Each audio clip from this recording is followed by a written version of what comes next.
అందక చిన్నారి మృతిపై రైల్వే ఆసుపత్రి వద్ద బంధువులు ధర్నా.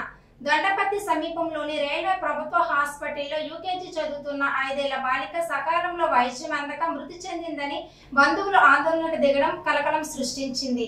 బాలిక తండ్రి ఎన్ శ్రీనివాస్ రైల్వే ట్రాక్ మ్యాన్ గా పనిచేస్తున్నారు.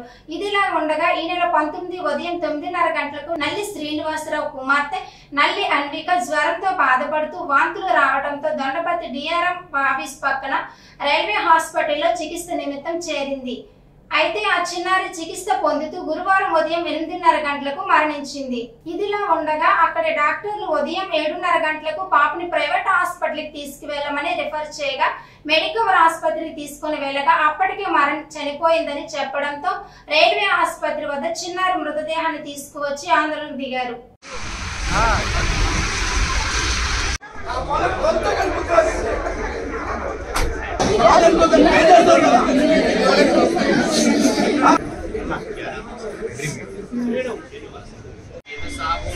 ठीक है, और एक बंदा डीआरएम साहब बाहर का क्योंकि डॉक्टर का नहीं होगा, कोई भी डॉक्टर उसमें एक सीएमएस साहब और एक अदर दैन मेडिकल